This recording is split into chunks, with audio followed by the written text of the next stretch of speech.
오늘 본문 말씀 봉독해 드리도록 하겠습니다. 마태복음 11장 25절에서 26절 말씀입니다. 제가 봉독해 드리도록 하겠습니다. 그때 예수께서 대답하여 가라사대 천지의 주제이신 아버지여 이것을 지혜롭고 슬기 있는 자들에게는 숨기시고 어린아이들에게는 나타내심을 감사하나이다. 옳소이다. 이렇게 된 것이 아버지 뜻이니이다. 아멘. 네, 오늘은 마태복음 11장 25절에서 26절 말씀을 통해서 하늘의 지혜를 받는 어린아이가 되라 라는 제목으로 말씀을 증거하도록 하겠습니다. 하늘의 지혜를 받는 어린아이가 되라. 할렐루야. 네, 오늘 하늘의 지혜를 받을 수 있는 정말 하나님 보시기에 어린아이와 같은 자들로 나타나시기를 간절히 바랍니다. 히브리서 10장 36절 말씀에 이렇게 하나님께서 말씀을 하십니다. 너희에게 인내가 필요함은 너희가 하나님의 뜻을 행하고 하나님의 뜻을 행한 후에 약속을 받기 위함이라 라고 말씀하고 있습니다. 자, 우리가 하나님께 약속을 받는다는 것은 무엇을 받는다는 거예요? 유업을 받는다라는 말과 같은 말이죠. 자, 그런데 유업을 받고 약속을 받는 거는 정말 우리가 소망하고 바라고 기다리는 일 아닙니까? 그런데 그 앞서 어떤 일이 먼저 있다는 거예요? 뜻을 행한 후에 조건이 있는 거예요. 뜻을 행한 후다라는 것은 먼저 뭘 알아야 돼요? 뜻을 알고 하나님의 뜻을 행하고 그 다음에 뭐예요? 약속을 받는 거예요. 이게 단계가 있어요. 근데 이 앞에 다 몰라. 그리고 약속만 받고 싶으면 안 되겠죠. 기록된 하나님대로 말씀대로 행했을 때 우리가 약속을 받을 수 있게 되는데 사실 굉장히 쉬운 건 아니에요. 왜냐하면 너희에게 무엇이 필요하다 그랬어요? 인내가 필요함은이라 그랬어요. 인내라는 것은 참고 견딘다. 우리가 보통 행복하고 즐거운 것을 참고 견딘다라고 말하지는 않아요. 그죠? 즐기면 되니까. 근데 참고 견딘다라는 것 자체가 어떤 상황이라는 거예요? 우리가 하나님의 뜻을 알고 행하는 이 모든 과정이 힘들고 어렵다는 거겠죠. 힘들고 어려운 과정에서 우리가 분노를 느낄 수도 있고요. 슬픔도 느낄 수도 있고 괴로움, 지독한 외로움, 또한 불안한, 억울함, 이 모든 복잡한 마음을 우리가 다 느낄 수 있다는 거예요. 그런 모든 것을 어때요? 인내하고 말씀을 듣고 행하고 지켰을 때에 무엇을 받을 수 있다? 약속, 유업을 받을 수 있음을 말씀하고 있는 줄로 믿습니다. 그러므로 여러분들이 지금 정말 힘들고 어려운 모든 과정에 있다면 이것을 끝까지 참고 견디고 인내함으로 포기하지 않고 하나님의 약속을 정말 받아낼 수 있는 저와 여러분 되시기를 간절히 바랍니다. 그래서 오늘도 증거되는 하나님의 말씀을 통해서 여러분들이 하나님의 말씀을 정말 누구나 아는 것은 쉽지만 그 말씀을 깨달아서 그 말씀을 행하고 지켰을 때 정말 귀한 하나님의 약속을 받을 수 있는 시간 되기를 원합니다. 자, 오늘 제목이 뭐라고 그랬어요? 하늘의 지혜를 받는 어린아이가 되라.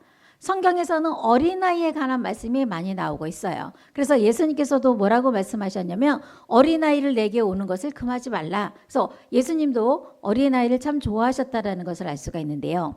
이런 어린아이의 특성 중에서 어떤 특성을 가지고 있을까요? 바로 순수하고 순진하고 깨끗함. 어린아이를 보면 딱 그 세 가지가 떠오르지 않습니까? 그래서 어린 아가들을 보면 뭔가 딱히 뭐 아무것도 안 해도 저절로 저나 여러분들의 얼굴에 펴요. 웃음이 난단 말이에요. 그거 왜 그래요? 정말 순수하고 깨끗함이 우리도 모르게 그 마음에 와 닿거든요. 그렇기 때문에 이런 어린아이에 대해서 예수님도 굉장히 많은 말씀을 하셨습니다. 그러면 오늘도 이 어린아이에 관해서 천국에 관해서 어떻게 비유를 하고 있는지 한번 알아보도록 하겠습니다. 자, 마태복음 18장 1절입니다. 그때 제자들이 예수께 나와 가로되 천국에서는 누가 크니까? 자, 예수님의 제자들 간에 천국에서 누가 크니까? 라는 이제 말들이 오고 간 것 같아요. 그러니까 이제 예수님께 여쭤봅니다. 그러자 예수님께서 바로 대답을 하지 아니하시고 이렇게 말씀을 하세요. 한 어린아이를 불러 저희 가운데 세우시고 가라사대 진실로 너에게 이르노니 너희가 돌이켜 어린아이들과 같이 되지 아니하면 결단코 천국에 들어가지 못하리라. 자, 어린아이와 같이 되지 아니하면 결단코, 그냥도 아니에요. 뭐라고 말씀하시는 거예요? 아주 강하게 말씀하시죠. 결단코 천국에 들어가지 못하리라 했으니까 우리는 천국에 들어가기 위해서는 반드시 어떤 상황이 돼야 돼요? 어린아이와 같은 상황이 돼야 되는 거예요. 그러면 어린아이의 여러 가지 속성 중에 어떤 부분을 닮아야 우리가 어린아이와 같이 되고 천국에 들어갈 수 있겠느냐라는 거죠. 자, 바로 뒤에 답이 있어요. 마태복음 18장 4절입니다. 마태복음 18장 4절입니다. 그러므로 누구든지 이 어린아이와 같이 자기를 낮추는 그이가 천국에서 큰 자니라. 자, 어떤 자가 천국에서 큰 자라고 말씀하시는 거예요? 이 어린아이와 같이 자기를 낮추는 자가 천국에서 어떤 자다? 큰 자라고 말씀하고 있는 줄로 믿습니다. 그래서 천국에서 내가 큰 자로 나타나기 위해서는 누구와 같이 낮아져야 돼요? 어린아이 같이 낮아지고, 이렇게 어린아이와 같은 자가 될 때 또 어디에 들어간다고 했어요? 천국에 들어갈 수 있음을 예수님께서 말씀하고 있는 줄로 믿습니다. 자, 그러면 어린아이 속성 중에서는 어떤 속성을 가지고 있냐면요, 오늘 정말 치고받고 싸웠어요. 그런데 내일 또 그 친구랑 놀아요, 안 놀아요? 놀아요. 만약에 어른 같으면 어땠을까요? 오늘 막 치고받고 싸웠어. 아마 평생 원수가 될 수도 있고 그 마음이 몇 년이 더 갈 수도 있어요. 그런데 아이들은 금방 잊어버려요. 왜? 나라는 존재가 없고 나라는 자존심이 없기 때문에 뭐 다음날 또 재밌게 노는 게 더 좋지 않습니까? 더 놀면 되는 거예요. 그거면 끝인 거예요. 그 전에 제가 나한테 어떻게 했고 내가 쟤한테 어떻게 했고 이거 생각하지 않는단 말이에요. 다음날 그 친구와 즐겁게 놀면 땡인 거예요. 이해가시죠? 그런 마음을 가지라는 거예요. 그런 마음. 그런 마음을 바로 어떤 자가 자기를 낮추는 자가 된다는 것을 알기를 바랍니다. 이렇게 자기를 낮출 수 있는 것은 생각해 보니까 어떤 마음을 가지고 있어야 되냐면 정말 어린아이와 같이 순수하고 순박하고 깨끗한 마음이 있을 때 자기를 낮출 수 있음을 알 수가 있다는 것을 알기를 바랍니다. 자, 그런데 문제는 뭐냐면요, 낮추라고 했잖아요. 근데 낮출 게 없는데 낮추라. 뭘 너 낮춰야 되지? 이런 상황이 또 있어요. 난 낮출 게 없는데 난 지극히 이렇게 낮은 자인데, 이런 상황이 될 수 있단 말이죠. 그러면 자기를 정말 낮출 수 있어야 되는 자가 성경에는 어떤 자인지 한번 알아보도록 하겠습니다. 고린도전서 14장 20절입니다. 자, 고린도전서 14장 20절입니다. 형제들아, 지혜인은 아이가 되지 말고, 조금 전에는 어린아이와 같이 되라고 했는데 이번에는 뭐라고 말씀하세요? 지혜는 아이가 되지 말고. 이 말은 뭐예요? 아이에게는 지혜가 없음을 말씀하고 있는 거예요. 자, 그리고 나서 악에는 뭐가 되라? 어린아이가 되라. 지혜에 장성한 사람이 되라 라고 말씀하고 있는 줄 믿습니다. 바로 지혜는 어떤 자가 돼야 된다는 거예요? 장성한 자, 큰 자가 돼야 되고, 악에는 어린아이와 같이 되라고 말씀하고 있는 줄 믿습니다. 그러므로 지극히 자기 자신을 낮추는 자는 어떤 자였다는 거예요? 지혜가 장성한 자. 지혜가 장성하고 악에는 어린아이가 된 자가 됐을 때 자기를 낮추는 자가 됨을 말씀하고 있는 줄 믿습니다. 그러므로 이러한 지혜가 받아야 우리가 어떤 자가 돼야 돼요? 일단 장성한 자가 되고 봐야 돼요. 그래야 낮출 수도 있으니까. 그러면 지혜가 장성하기 위해서는 이런 지혜가 어디서부터 시작이 되었는지를 우리가 알아야겠죠. 자, 창세기 3장 5절 말씀 보겠습니다. 창세기 3장 5절입니다. 너희가 그것을 먹는 날에는 너희 눈이 밝아져 하나님과 같이 되어 선악을 알 줄을 하나님이 아심이니라. 지금 뱀이 여자에게 하는 말이에요. 무엇에 관해서 말씀하고 있습니까? 여러분들이 잘 알고 있는 선악을 알게 하는 나무에 관해서 말씀하고 있는 거예요. 그래서 너희가 그 선악을 알게 하는 나무 실과를 먹게 되면 선악을 알 줄을 누가 아신다? 하나님이 아신다라고 말을 했어요. 그러니까 정말 여자가 그 나무를 봤어요. 그 나무를 딱 보니까 어떤 상황이냐면 창세기 3장 6절입니다. 여자가 그 나무를 본즉, 어떤 나무를 본 거예요? 선악을 알게 하는 나무를 본즉 먹음직도 하고 보암직도 하고 지혜롭게 할 만큼 어때요? 탐스럽기도 한 나무인지라. 바로 이 선악을 알게 하는 나무 자체가 어떤 나무였다라는 거예요? 지혜의 나무라는 것을 알기를 바랍니다. 그렇기 때문에 이 선악을 알게 한 나무 실과를 먹게 되면 그 이름 자체가 뭐예요? 선악을 알게 한 나무잖아요. 그렇기 때문에 선이 무엇이고 악이 무엇이다라는 것을 알게 해주는 나무다라는 것을 알기를 바랍니다. 그렇기 때문에 선이 무엇이고 악이 무엇이다라는 것을 아는 것 자체가 뭐예요? 지혜라는 것을 알기를 바랍니다. 이것이 지혜의 나무예요. 그래서 우리가 아무리 지혜를 받고 싶다고 해도 선악을 알게 하는 나무 실과를 먹지 않으면 지혜를 받을 수 있어요? 없어요? 받을 수 없어요. 그 지혜의 시작이 어디서부터 있어요? 선악을 알게 하는 나무부터 시작될 것을 말씀하고 있는 줄 믿습니다. 그러면 선과 악, 세상에서의 선과 악은 어떤 인간들이 만들어 놓은 도덕적인 기준이잖아요. 그런데 창세기에서 말씀하시는 선악을 알게 한 나무 실과를 먹어서 선과 악을 분별하는 이 선과 악은 인간이 만들어 놓은 도덕적인 관념이 아니라는 것이죠. 그것이 중요한 거예요. 그렇기 때문에 우리가 그것을 알아야겠죠. 자, 시편 135편 3절입니다. 시편 135편 3절입니다. 여호와를 찬송하라. 여호와는 선하시며 그 이름은 아름다우니라고 했어요. 여호와는 어떠하시다? 선하시다. 하나님 자신이 선한 분이에요. 또한 요한복음 1장 1절에도 이렇게 말씀하고 계시죠. 태초에 말씀이 계시니라. 이 말씀이 하나님과 함께 하셨으니 이 말씀이 곧 하나님이시니라. 하나님은 선하다고 했고 또 하나님은 뭐다? 말씀이라고 했어요. 그러므로 무엇이 선한 거예요?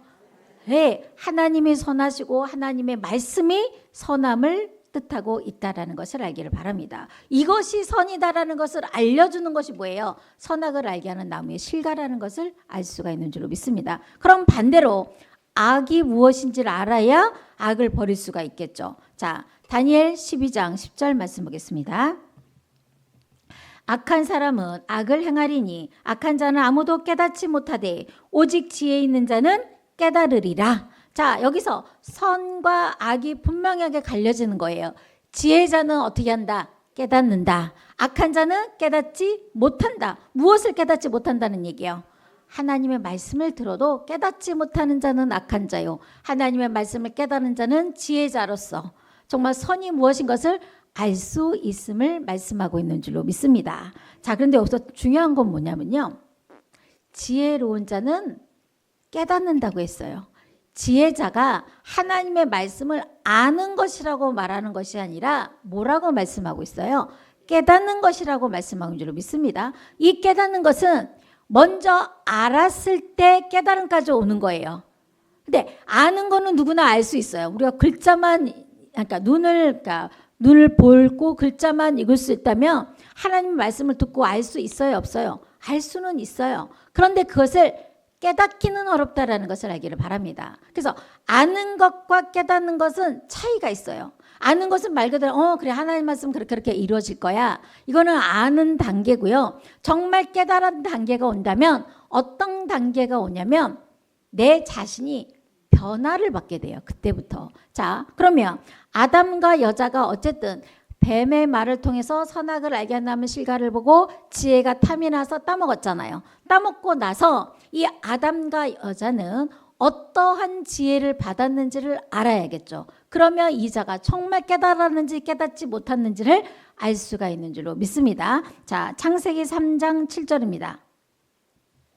창세기 3장 7절이에요. 이에 그들의 눈이 밝아져. 자, 눈이 밝아졌다. 그전에는 그럼 안 보였다는 얘기일까요? 그게 아니겠죠. 영안의 눈이 열렸다는 거예요. 그전에는 이 선악을 알게 하는 실과를 먹기 전에는 영안의 눈이 열리지 않았다는 거예요. 자, 영안이 떠짐으로 어떻게 됐는가 볼게요. 자기들의 벗은 줄을 알고 무엇을 봤어요? 아, 내가 그동안 벗고 있었네. 벗고 있었다라는 것을 깨달았다면 어떻게 해야 돼요? 입어야죠. 그래서 어떻게 했어요? 무화과 나무의 잎을 엮어 치마로 삼았더라. 이것이 깨달은 거예요. 만약에 정말 내가 깨달았다고 하면서 벗었는데도 계속 옷을 안 입고 있어. 이건 깨달았습니까? 깨닫지 못했습니까? 아는 거에 그치고 있다는 것을 알기를 바랍니다. 깨달았다면 어디까지 가야 돼요? 나의 부족함을 채우고 그것을 입을 수 있는 무엇이 있어야 돼요? 지혜가 있어야 될 것을 말씀하는 줄 믿습니다. 그래서 지혜로운 자는 어떠한 자다? 깨닫는 자라고 말씀하는 줄 믿습니다.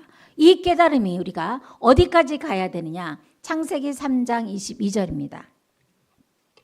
여호와 하나님이 이르시되 보라 이 사람은 어떤 사람이에요? 아담이죠. 이 사람이 선악을 아는 일에 우리 중 하나같이 되었으니 그가 그의 손을 들어 생명나무 실과 열매도 따먹고 영생할까 하노라 하시고, 결국 눈이 띄어지고 영안의 눈이 열려지고 나서 자신의 부족함의 옷을 입고 나서 이제는 뭐가 보여요? 생명나무가 보이는 거예요. 생명나무가 보여야 생명나무까지 나아갔을 때 우리가 영생하지 않겠습니까? 이것이 바로 하나님께서 우리에게 바라시는 지혜자의 모습이라는 것을 알기를 바랍니다. 어디까지 나아가야 돼요? 생명나무가 보여야 나가지. 생명나무가 어디 있는지도 모르는데 갈 수 있어요, 없어요? 못 가는 거예요. 여러분 또한 영안의 눈이 열려서 우리가 정말 생명나무 실과를 먹고 영생한다면 어디까지 나아가야 돼요? 생명나무가 있는 데까지 나아갔을 때 영생할 수 있는 지혜까지 받는 것이 깨달음이라는 것을 알기를 바랍니다. 그래서 이러한 깨달음은 세상의 지혜일까요? 하늘의 지혜일까요? 하늘의 지혜예요. 이 세상의 지혜를 가지고는 이 하늘의 지혜를 절대로 알 수가 없다라는 것을 알기를 바랍니다. 그럼 여러분이 이곳에 하늘의 지혜를 받고자 오신 거예요? 땅의 지혜를, 세상의 지혜를 받고 오신 거예요? 예, 하늘의 지혜를 받고 오신 거죠. 그러나 간혹 하늘의 지혜도 받고 싶고 세상의 지혜도 받고 싶은 분들이 계세요. 절대 같이 갈 수가 없어요. 하늘의 지혜는 하늘의 지혜고 세상의 지혜는 세상의 지혜와 별개라는 것을 알기를 바랍니다. 자, 그럼 우리 예수님을 한번 볼까요? 이사야 7장 14절에서 15절입니다. 그러므로 주께서 친히 징조로 너에게 주실 것이라. 보라, 처녀가 잉태하여 아들을 낳을 것이요 그의 이름을 임마누엘이라 하리라. 그러니까 이 말씀은 예수님의 탄생에 관한 예언을 이사야 선지자가 한 거죠. 자, 이사야 선지자가 또 뭐라고 했냐면 그는 누구예요? 예수님은 악을 버리며 선을 택할 줄 알 때에 미쳐 버터와 꿀을 먹을 것이라. 이 말씀을 보니까 예수님도 선을 택하고 악을 버린 버터와 꿀을 먹는 지혜를 받은 지혜자였음을 알 수가 있는 줄로 믿습니다. 이러한 지혜를 받아야 우리도 예수님과 같이 선악을 아는 지혜로운 모습으로 나타나게 될 것을 말씀하고 있는 거예요. 자, 그러면 이런 지혜의 근본이 어디서부터 나오는지 한번 볼까요? 잠언서 9장 10절입니다. 잠언서 9장 10절입니다. 여호와를 경외하는 것이 지혜의 근본이요 거룩하신 자를 아는 것이 명철이니라. 자, 이 깨달음 앞에 무엇을 알아야 돼요? 그렇죠. 하나님을 알아야 깨달음을 받을 수 있고 그 깨달음이 또 깨달음을 받았을 때 어떤 자가 되는 거예요? 지혜의 장성한 자가 되는 거예요. 이런 지혜의 장성한 자가 됐을 때 여호와를 경외하는 자가 된다는 것을 알기를 바랍니다. 경외라는 것은 뭐냐면 너무 높은 분이고 너무 위대하신 분이라서 존경하고 두려워하고 그 하나님께 순복하는 삶을 뭐라고 하냐면 경외라고 말씀하고 있는 줄로 믿습니다. 이런 우리가 하나님에 대해서 이런 마음을 가지면 가질수록 우리는 무엇을 받는 거예요? 하나님께 지혜를 받는 자가 된다는 것을 알기를 바랍니다. 내가 지혜를 받는다고 하면서 하나님의 경외하는 삶이 없는 것은 하나님을 모르는 자예요. 하나님에 대해서 깨닫지 못한 자예요. 그렇기 때문에 여러분들이 깨달으면 깨달을수록 누구를 더 경외할 수밖에 없어요? 하나님을 경외하는 삶을 살게 될 것을 말씀하고 있는 줄 믿습니다. 바로 이처럼 지혜가 장성하고 악에는 어린아이가 되고 지극히 자기 자신을 낮추는 자가 되었을 때 이러한 자가 천국에서 큰 자고 천국에 들어가는 자격을 받을 수 있음을 깨우침 받기를 바랍니다. 그래서 지혜가 장성하지도 않는데 낮출 게 있어요, 없어요? 낮출 게 없단 말이에요. 내가 정말 낮추기 위해서는 조건이 뭐예요? 지혜의 장성한 자가 되고 악에는 어린아이와 같은 자가 되어야 될 것을 말씀하고 있는 줄로 믿습니다. 자, 이처럼 하늘의 지혜의 장성한 자가 되면 어떻게 되느냐? 자, 오늘 본문 말씀입니다. 마태복음 11장 25절입니다. 그때 예수께서 대답하여 가라사대 천지의 주제이신 아버지여 이것을 지혜롭고 슬기 있는 자들에게는 숨기시고 어린아이들에게는 나타내심을 감사하나이다. 자, 여기서 천지의 주제이신 아버지여라고 예수님이 말씀하셨단 말이죠. 자, 천지가 뭘까요? 천지. 그냥 하늘과 땅, 단지 하늘과 땅을 말씀하시는 것은 아니겠죠. 바로 하늘의 차원과 땅의 차원을 말씀하고 있는 거예요. 그래서 요한복음 8장 23절 말씀해 보시게 되면 예수님께서 이렇게 말씀하셨어요. 예수께서 가라사대 너희는 아래서 났고 나는 위에서 났으며 너희는 이 세상에 속하였고 나는 이 세상에 속하지 아니하였다라고 말씀하고 있는 거예요. 그러므로 하늘의 차원과 땅의 차원의 가장 기준이 되고 저는 이렇게 이 말씀이 가장 기준이 되는 말씀이고 가장 확실한 말씀이라는 것을 알기를 바랍니다. 그렇기 때문에 세상에 속한 자는 어느 차원에 있다는 얘기예요. 땅의 차원에 있다는 것이고 세상에 속하지 않은 자는 어느 차원에 있다는 거예요? 하늘의 차원에 있는 거예요. 그렇기 때문에 천지의 주제이신 아버지는 하늘 차원에도 관여를 하시고 땅의 차원의 일도 관여를 하시는 거예요. 주제라는 게 어떤 일의 중심이 되어서 맡아서 처리한다라는 뜻을 가지고 있거든요. 그래서 하나님이라고 해서 하늘 차원의 일만 처리하는 것이 아니라 하늘과 땅의 모든 것을 다 주관하시고 처리하시고 조화롭게 지금 이루어가는 거예요. 이해가시겠습니까? 그런 천지의 주제이신 아버지께서 어떻게 하셨냐면요. 바로 지혜롭고 슬기로운 자에게는 뭐한다? 숨기시고 어린아이에게는 나타나심을 감사하나이다 라고 말씀하고 줄 믿습니다. 그렇다면 여기서 말씀하는 지혜롭고 슬기로운 자는 어떤 자들일까요? 바로 하늘의 지혜를 받은 자가 아니라 세상의 지혜자들을 말씀하고 줄 믿습니다. 세상의 지혜롭고 세상에서 잘 나가고 슬기로운 자들에게는 이것을 숨겼어요. 이것이 뭐예요? 바로 하나님의 뜻을 숨기시고 누구에게는 나타나고 계시다? 어린아이에게는 나타내심을 감사하나라고 말씀하고 있습니다. 자, 이 어린아이는 세상의 어린아이일까요? 아니죠.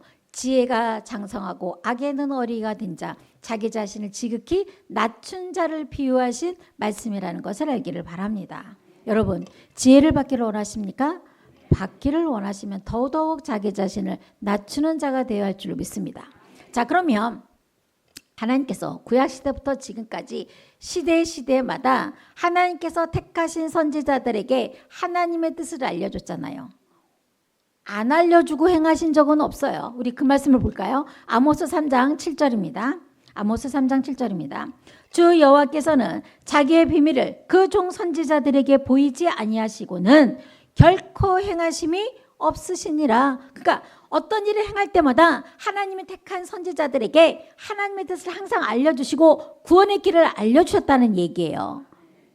이해 가시죠? 자, 그러면 그런 선지자들이 우리가 보기에 눈으로 보기에 어린아이였습니까? 아니죠. 아마 수염이 이만큼 있는 선지자들이었을 거예요. 예를 들어서 노아나 아브라함, 롯, 다니엘, 에스겔 이러한 자들에게 하나님 뜻을 알려주셨잖아요.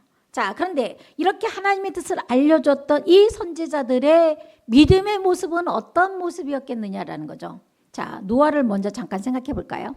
노아는 하나님께 경고하심을 받아서 무엇을 지었어요? 방주를 지었잖아요. 방주를 짓고 의를 전파하고 자신의 아들들과 며느리가 함께 방주를 졌는데 그 방주를 지을 때 다른 사람들은 노아를 어떻게 봤을까요?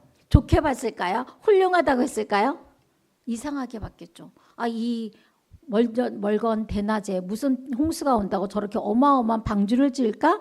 비웃었을 거예요. 이상하게 생각했을 거예요. 그러나 결론은 어때요? 결국 홍수 심판이 일어나자 누구만 방주에 탔어요? 노아와 7 식구만 방주에 탔음을 말씀하는 줄 믿습니다. 결론적으로 보면 좋은 거예요? 나쁜 일이에요? 노아한테.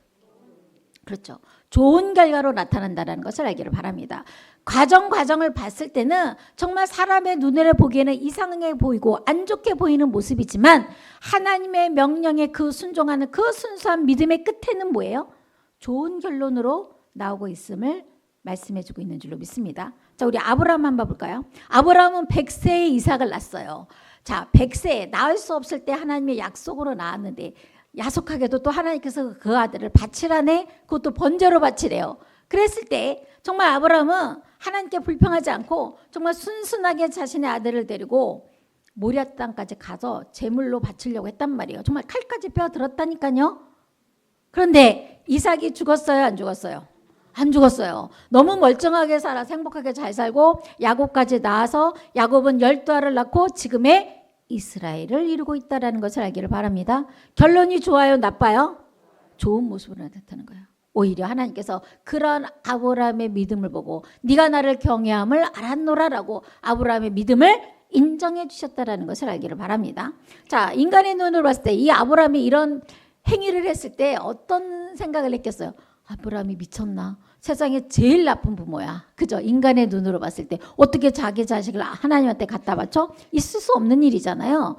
오히려 아브라함이 믿는 하나님을 이상하게 생각할 수도 있는 상황이었다라는 것을 알기를 바랍니다. 그러나 그러한 순수한 믿음을 누가 보시는 거예요? 하나님이 보시는 거예요. 사람의 인간의 눈에 잣대로 판단하는 것이 아니라 하나님 보시기에 순수한 믿음으로 나타나고 있다는 것을 말씀하고 있는 줄 믿습니다. 자, 롯도 한번 볼까요? 자, 롯이 살고 있었던 소돔 고모라 성은 정말 너무나 악한 땅이었기 때문에 하나님께서 두 천사를 보내서 롯을 구원해내지 않습니까? 그래서 롯이 그 두 천사를 자신의 집에 영접했을 때 소돔 고모라 성이 막 롯의 집에 찾아와서 그 사람을 끌어내라고 한 거예요. 그랬을 때 자, 롯은 어떻게 했는가 볼게요. 창세기 19장 8절입니다. 창세기 19장 8절입니다. 내게 남자를 가까이 아니한 두 딸이 있노라. 남자를 가까이 아니한 두 딸이 있어요. 그렇게 악한 소돔 고모라 성에서 남자를 가까이 아니한 두 딸이 있다는 것은 이처럼 롯의 가정이 굉장히 어떻게 지냈다는 거예요. 경건한 삶을 살았다는 것을 단적으로 보여주고 있어요. 자, 청컨대 내가 그들을 너희에게 이끌어내리니 너희 눈에 좋은 대로 그들에게 행하고 이 사람들은 누구예요? 이 밤에 온 두 천사는 내 집에 들어왔은즉 이 사람들에게는 아무 짓도 하지 말라. 자, 롯도 말도 안 되는 이 말을 한 거예요. 정말 정결하게 키워서 좀 있으면 결혼을 시켜야 될 판에 그 사위도 있었잖아요. 정혼한 사위도 있었잖아요. 좀 있으면 결혼한다는 얘기 아닙니까? 그런 두 딸을 곱게 키운 두 딸을 두 천사를 대신해서 그 악한 소돔 고모라 사람들에게 내어주겠다고 말을 하는 거예요. 여러분 이게 상식적으로 말이 돼요, 안 돼요? 그렇죠. 우리나 저 같으면 못해요, 그렇게. 그런데 하나님께서 이러한 롯과 두 딸을 의인이라고 말씀하고 있는 줄 믿습니다. 그래서 결국 소돔 고모라 성에서 불과 유황의 심판이 있을 때에 하나님께서 구원해내지 않겠습니까? 그래서 이러한 과정을 봤을 때는 도저히 인간의 지혜와 인간의 상식으로는 납득할 수 없는 모습으로 나타날 수밖에 없음을 보여주고 있는 거예요. 자, 우리 마지막으로 다니엘을 한번 더 볼게요. 다니엘은 바로 바벨론의 포로로 잡혀간 자죠. 그래서 굉장한 신실한 믿음을 가지고 있어요. 이런 다니엘은 그래서 바벨론의 포로로 잡혀갔어도 하나님께 대한 믿음을 저버리지 않았단 말이죠. 그러니까 이런 다니엘이 그 바벨론에 있던 방백들이 정말 보기 싫었던 거예요. 그래서 저 다니엘을 어떻게 하면 죽일까라고 생각하는 것이 뭐냐면 금령을 하나 세웠어요. 어떤 금령이냐면 그 당시 왕이 바벨 왕이 다리오 왕이었거든요. 다리오 왕 외에 다른 어떤 신이나 어떤 사람에게 무엇을 구하든 다시 말해서 기도를 할 경우 사자굴 속에 쳐넣자 이런 금령을 세워놓은 거예요. 어마어마한 법을 세워놓은 거예요. 그런데 다니엘이 이 사실을 너무나 잘 알고 있음에도 불구하고 여전히 예루살렘에 향해서 열어놓은 창을 열어놓고요. 창을 열어놓고 뭐 하고 있어요? 하루 3번 하나님 앞에 무릎 꿇고 기도했단 말이에요. 그러면 호시탐탐 저 다니엘을 죽이려고 하는 사람들이 창을 열어놨으니까 그 기도하는 모습이 보였겠어요? 안 보였어요? 보였죠. 보였어요. 아니 유도리가 이렇게 없어. 정말 기도를 하고 싶으면 지하 밑에 가서 조용히 혼자 할 것이지 왜 창을 열어놓고 기도를 하냐고요. 이렇게 유도리가 없어요. 이건 뭘까요? 다니엘은 하나님에 대한 믿음을 가지고 있는 거예요. 그래, 하나님이 죽이든 살리든 하나님께서 하시겠지. 나는 하나님에 대한 믿음을 지키리라. 이런 마음 아니었을까요? 결국 어디예요? 사자굴 쪽에 들어갔어요. 그 사자굴이 뭐 어린 사자라서 사람을 잡아먹지 못하는 사자도 아니고 조금만 들어가도 정말 뼈다귀까지 으깨버리는 그런 사자굴 속에 들어갔음에도 하나님께서는 다니엘을 구해주셨다는 것을 알기를 바랍니다. 결론이 좋아요? 나빠요? 좋아요. 오히려 그래서 더욱더 바벨론 왕에게 총애를 받고 굉장히 잘 먹고 잘 살았단 말이죠. 그러한 다니엘에게 다니엘서를 기록하게 한 거예요. 이 다니엘서는 지금으로 말하면 신약의 계시록이라고도 말을 하죠. 그래서 계시록 신약의 계시록의 말씀과 다니엘의 말씀이 굉장히 연결돼 있어요. 그래서 짝의 말씀과 짝의 말씀을 통해서 우리가 해석할 수 있는 엄청난 말씀이 바로 다니엘서에 기록되어 있다는 것을 알기를 바랍니다. 이런 다니엘에게 앞으로 되어질 일을 꿈으로 다 보여주셨어요. 그것을 다 기록하게 하시고 뭐라고 말씀하셨냐면 다니엘 12장 4절입니다. 다니엘아, 마지막 때까지 이 말을 간수하고 이 글을 봉함하라. 다 알려주시고 뭐하고 있어요? 개봉하라고 하지 않고 봉함하라고 했어요. 어느 때까지? 많은 사람이 빨리 왕래하며 지식이 더하리라. 많은 사람이 빨리 왕래하고 지식이 더할 때는 바로 지금 이때인 줄로 믿습니다. 어떻게 할 수가 있어요? 정말 수많은 사람들을 비행기에 몇백 명이 타고 왔다 갔다 하지 않습니까? 또한 지식은 정말 우리가 유튜브만 보면 온 세계 정보를 하루에 다 알 수도 있어요. 이러한 때가 바로 임봉할 때가 아니라 임봉되어 있는 말씀을 개봉할 때가 되었다는 것을 알기를 바랍니다. 이런 어마어마한 계시의 말씀을 누구한테 알려주신 거예요? 다니엘에게 알려주셨다는 것을 알기를 바랍니다. 어떤 믿음을 가지고 있었기 때문에 하나님에 대한 믿음이 이랬다고 바뀌고 저랬다고 바뀌는 것이 아니라 환경에 따라 바뀌는 것이 아니라 그 믿음이 똑같다고 순전한 믿음을 가진 자에게 하나님께서 앞으로 될 계시의 말씀을 모든 것을 알려주시게 된다는 것을 알기를 바랍니다. 그렇기 때문에 저와 여러분들은 이러한 선지자들과 같은 믿음을 가지고 있어야 돼요. 그래서 이러한 선지자들이 비록 사람 보시기에는 굉장히 어리석고 미련한 모습으로 보일지라도 하나님 보시기에는 지혜에 장성한 자고 순전하고 순결한 믿음을 가지고 있었던 선지자들이었다라는 것을 깨닫기를 바랍니다.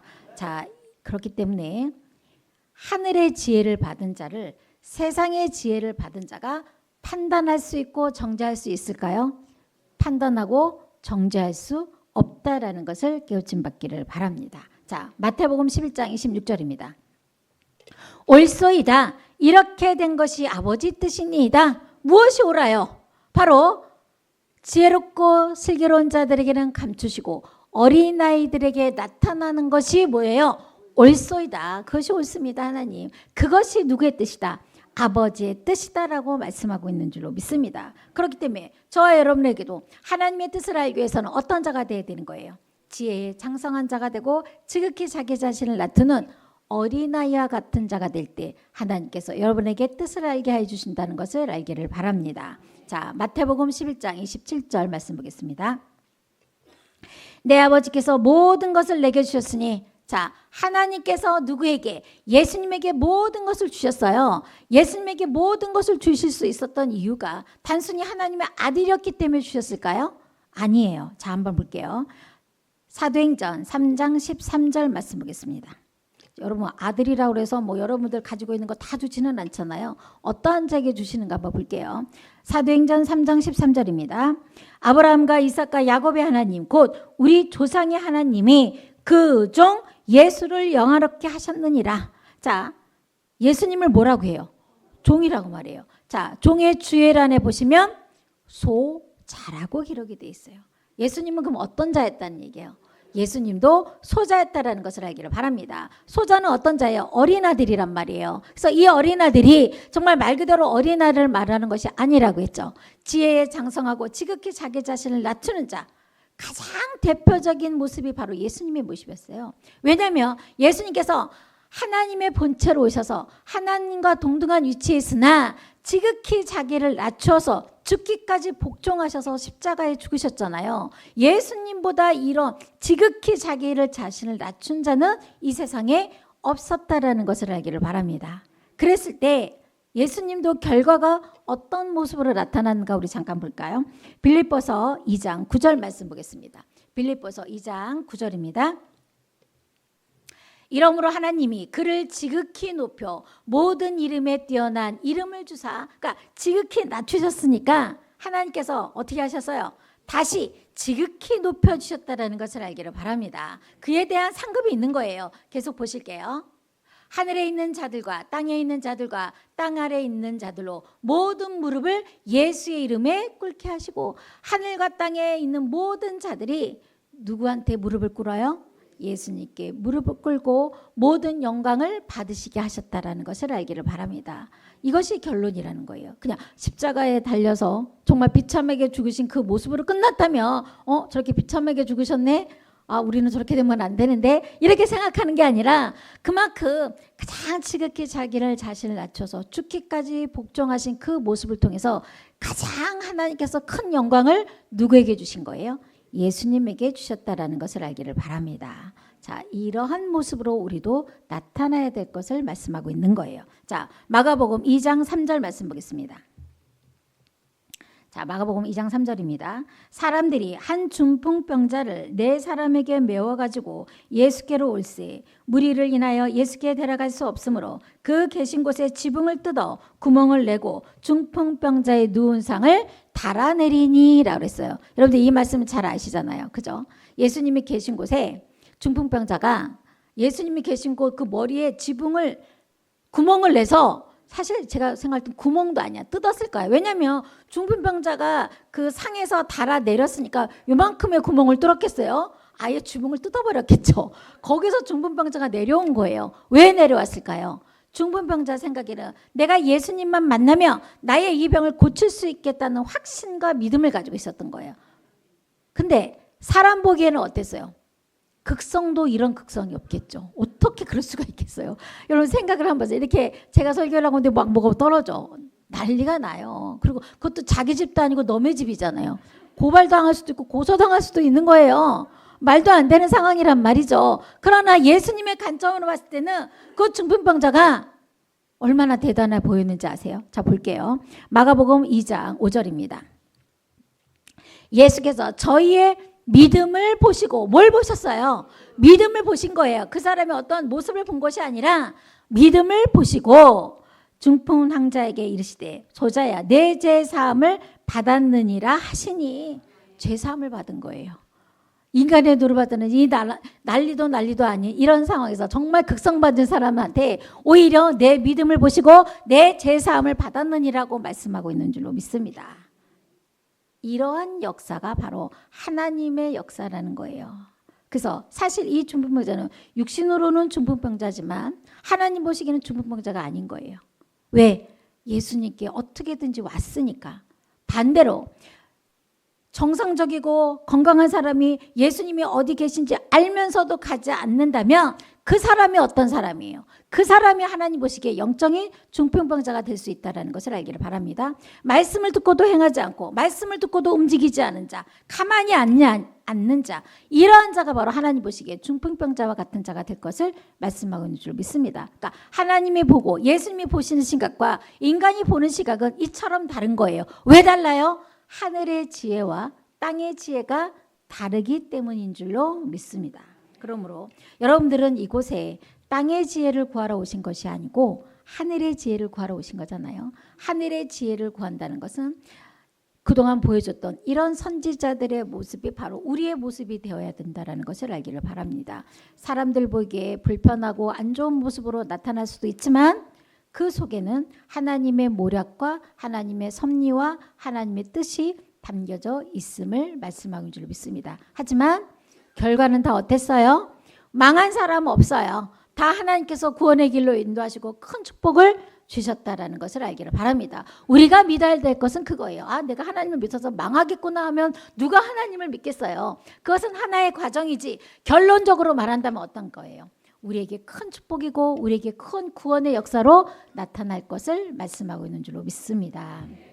그래서 정말 하나님의 말씀을 들으면 들을수록 많은 깨우침을 통해서 지혜의 장성한 자가 되고 지극히 낮은 자가 되어서 우리가 생명나무까지 나아갈 수 있는 그러한 지혜를 받는 저와 여러분 되시기를 간절히 바랍니다. 네, 이것으로 모든 말씀을 마치도록 하겠습니다.